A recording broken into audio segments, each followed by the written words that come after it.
l'invité de la matinale. KTO Radio. L'Église catholique ne reconnaît pas comme surnaturelles les révélations de Maria Valtorta. Cette annonce a été rendue officielle le 4 mars dernier par le dicaster pour la doctrine de la foi. Les visions de cette mystique italienne popularisée grâce à certains groupes offraient un regard apparemment plus accessible au récit évangélique, un regard qui déforme la réalité des Écritures, donc selon le Vatican. Éclairage ce matin avec l'abbé Dominique Osnet. Vous êtes à la pastorale emprise et dérives sectaires du diocèse du Mans. Vous connaissez très bien l'histoire de Maria Valtorta. Alors une première question, de quelle révélation parle-t-on ici dans le cas de Maria Valtorta ?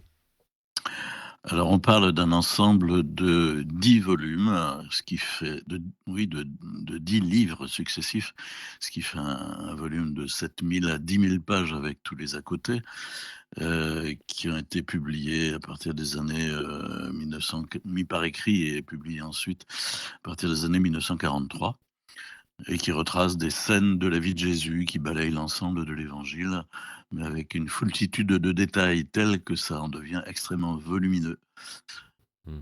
Oui, et ce que vous mentionnez, c'est la quantité qui est très importante. Oui, bah, absolument, parce qu'on est noyé sous une Mmh. foultitude de détails descriptifs qui fait qu'il y a un réel problème, à mon avis, c'est que, au fond, on est tellement noyé sous la description qu'on ne peut pas laisser le Saint-Esprit faire le travail d'accueil de la parole divine et d'imagination même de la Mmh. scène, puisque tout nous est fourni clé en main, de sorte que ça s'impose à nous. Alors que d'habitude, quand on regarde les évangiles, ils sont extrêmement sobres. Si vous prenez l'évangile selon saint Marc, par exemple, 16 chapitres, ça fait quelques pages A4. Et si vous lisez un passage de l'évangile selon saint Marc, il est tellement dépouillé au niveau de la description que votre imagination va pouvoir effectivement essayer de rentrer dans la scène et l'interpréter et en retirer un enseignement divin. Mais dans le cas de Maria Valtorta, comme d'ailleurs dans le cas de la série The Chosen, on nous envoie une telle quantité de choses que ça s'impose totalement à nous. Alors les gens sont très contents au fond d'avoir un Jésus très humain qu'ils peuvent découvrir dans le quotidien à travers des scènes qui ne sont pas dans les évangiles. Là, Ce vous serait parlez de la intéressant. série américaine, là, vous faites le parallèle avec une Je série fais le américaine. parallèle. Alors, pour la série américaine, Dallas Jenkins dit qu'il y a 80 qu'au fond, ils se sont servis de la Bible comme source primaire, mais qu'il y a 95 qui n'est pas dans les évangiles, au fond, dans les Mmh. scènes. Alors, pour Maria Valtorta, il faudrait essayer effectivement de faire ce type de choses, de comparaison, mais c'est difficile à faire. Dites-nous qui est, en quelques mots, qui est, Maria Valtorta ?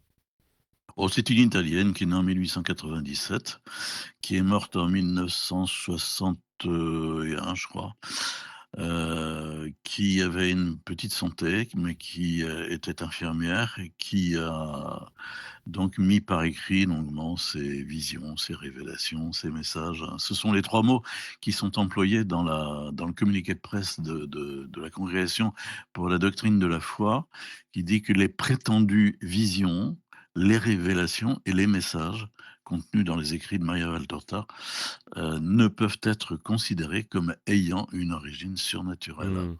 Dès 1959, le Vatican pointait, je cite, l'irrévérence envers l'évangile des récits de Maria Valtorta. En 2021, la conférence des évêques de France a émis un Tout à fait. avertissement, jusqu'à donc cette prise de position officielle du dicaster pour la doctrine de la foi qui parle. Est-ce que vous pouvez nous dire un peu plus ce qu'il y a dans cette note ? Il parle également d'une forme de littérature. Oui, ils disent: «Il convient de rappeler», donc effectivement, ils s'appuient sur d'autres prises de position antécédentes et la note se termine ainsi: «Dans sa longue tradition, l'Église n'accepte pas comme normatifs les évangiles apocryphes et autres textes similaires, puisqu'elle ne les reconnaît pas comme divinement inspirés, se référant à la lecture sûre des évangiles inspirés». Mmh. Donc elle emploie le mot d'évangile apocryphe, c'est-à-dire un certain nombre d'écrits qui, ne sont pas contenus dans le Nouveau Testament. On les appelle apocryphes parce qu'ils prétendent à une autorité prestigieuse, voire apostolique, mais l'Église a refusé de les reconnaître comme authentiquement apostoliques, venant des apôtres, et donc de les introduire dans les canons des Écritures. Mais quand on regarde ce que ça peut représenter, ce que ça peut peser, c'est 22 évangiles, 15 actes, 10 épîtres, 6 apocalypses. C'est quand même pas rien. Ça a été écrit entre le deuxième et le septième siècle. Ce sont des écrits qui peuvent être intéressants par ailleurs à lire, et la comparaison avec Maria Valtorta est intéressante parce qu'ils sont très descriptifs eux aussi dans beaucoup de cas, avec beaucoup de détails qui ne sont pas dans les évangiles canoniques. En tout cas, voilà, l'Église a fait un tri et a décidé de n'incorporer dans le canon des Écritures que 4 évangiles reconnus comme apostoliques. Et pourquoi dans le cas de Maria Valtorta, ces révélations posent problème? Alors, il y a différentes choses. Il y a la quantité, effectivement, qui fait que ça devient incontrôlable. Mmh. Parce Vous qu'il y a l'avez évidemment mentionné, oui. beaucoup de scènes qui sont en dehors des évangiles. Il y a l'effet produit sur le lecteur, c'est-à-dire qu'il est étouffé et accablé, noyé dans une multitude de détails inutiles qui étouffent l'œuvre du Saint-Esprit en nous. Il y a la question qui peut être posée, est-ce que les 4 évangiles ont besoin d'être complétés? Et le synode de 2008 sur la parole de Dieu avait bien dit que, il fallait aider les chrétiens à bien distinguer la parole de Dieu des révélations privées, dont le rôle n'est pas de compléter la révélation définitive du Christ. Parce que l'Église considère que la révélation est close à partir de la mort du dernier des apôtres, c'est-à-dire de saint Jean, et donc elle n'a plus à être complétée ensuite. Il y a la question de l'inspiration, parce que Maria Valtorta dit que c'est Jésus qui lui parle en direct, qu'elle met par écrit ce que Jésus lui dicte. Et il est impossible de séparer dans les écrits de Maria Valtorta les narrations, d'une part, les discours explicatifs, d'autre part, les dictées, les déclarations qui sont faites sur l'inspiration miraculeuse de l'œuvre, parce que on y insiste beaucoup, hein, les exhortations divines à ajouter foi à l'ensemble, la révérence due à l'auteur, tout ça est mélangé Mmh. et c'est très difficile à faire des distinctions. Et en fait, Maria Voltorta a toujours refusé qu'on considère son œuvre comme une vie romancée, qui pourrait avoir son intérêt évidemment, mais en laissant la place au discernement, à l'interprétation. Et elle réclame avec menace, s'il vous plaît, d'être lue comme texte prophétique, Mmh. et donc avec un niveau d'excellence qui serait d'ordre apostolique. Donc on pourrait dire qu'il y a un abus spirituel, et je tenais beaucoup à prononcer ce mot. On pourrait dire qu'il y a un abus spirituel parce que l'autorité de l'évangile de Valtorta, et d'ailleurs rien que le titre devrait attirer notre attention, «L'évangile tel qu'il m'a été révélé». Donc ça veut dire que Maria Valtorta se place au niveau de Marc, Luc, Matthieu et Jean, hein.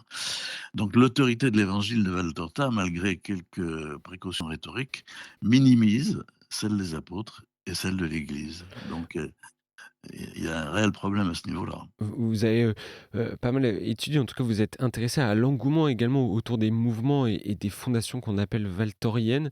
Comment expliquez-vous cet engouement? Écoutez, j'ai des bons amis qui m'en ont parlé récemment, en me disant: «On a vraiment découvert un Jésus très humain dans ce livre et ça nous a beaucoup parlé». Alors je pense qu'il y a des personnes qui ont un réel besoin d'être, conduites dans leur lecture comme ça, pardon. Et ça les aide de pouvoir, disposer ainsi de descriptions dans lesquelles elles Mmh. rentrent, elles se posent et elles ont l'impression d'être vraiment à l'intérieur de la scène.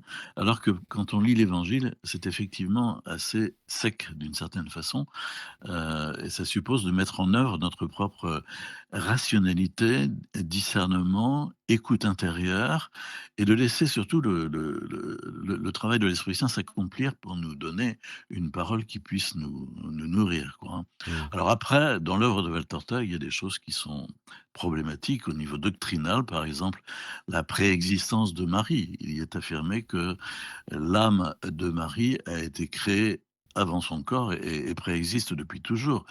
Il y a la question de l'incarnation de Satan en Judas. Ce sont vraiment de réelles nouveautés, par rapport à la doctrine chrétienne qui sont contenues dans son œuvre. Il y a aussi un antisémitisme rampant, qui a été mis à jour vraiment, à travers un article très documenté et où l'auteur d'ailleurs s'offusque qu'au moment où les chambres à gaz fonctionnaient, on puisse, mettre, dans la bouche de Jésus des malédictions adressées aux Juifs en disant: «Mais Mmh. c'est d'une obscénité, épouvantable, épouvantable». Et autour de cet engouement, autour du livre de Maria Valtorta, vous parlez d'ailleurs de propagande pour toutes ces personnes qui justement essayent de porter, les révélations de Alors Maria Valtorta? c'est une machine de guerre. C'est une machine de guerre et il y a vraiment, énormément de choses. Des livres, des émissions, des CD, des vidéos, tout ce qu'on veut, enfin, vraiment. Mmh. C'est presque une intoxication. Une fois qu'on est rentré dans le système, on vous nourrit, à n'en plus finir, jusqu'à l'indigestion. Et c'est une il y a énormément de moyens qui sont déployés. En plus, il y a d'autres sites comme je pense à Marie de Nazareth, par exemple, qui mettent, ponctuellement, régulièrement quelques aperçus de Maria Valtorta, en plus des analyses, bibliques qui sont faites des passages, quoi, hein. Père, Osney, un dernier point pour conclure cette interview. Ce succès de Maria Valtorta montre peut-être aussi le besoin de récits incarnés, vous l'avez dit, apparemment plus accessibles de la vie du Christ. Comment y répondre? Je ne suis pas sûr qu'il faille répondre de cette façon-là.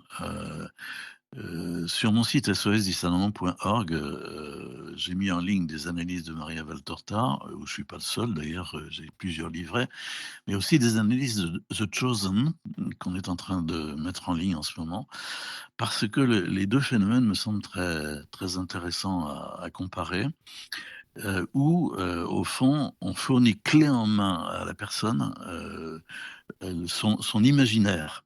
De sorte qu'elle n'ait plus à mettre en œuvre le sien et à la limite, c'est presque une façon d'étouffer l'Esprit Saint, alors que Jésus avait dit, «L'Esprit Saint vous conduira dans la vérité tout entière, il vous rappellera ce que je vous ai dit».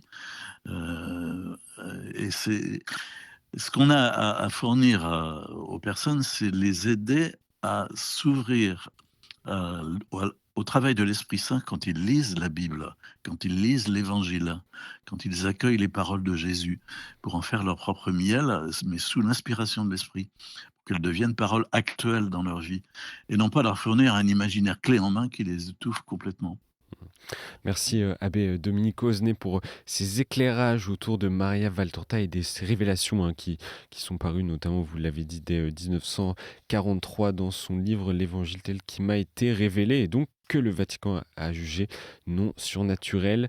Merci encore une fois pour ces éclairages et je rappelle à nos auditeurs donc votre site dans lequel vous, notamment, mentionnez les explications autour de Maria Valtorta, sosdiscernement.org et je rappelle également que vous êtes délégué à la pastorale emprise et dérive sectaire du diocèse du Mans.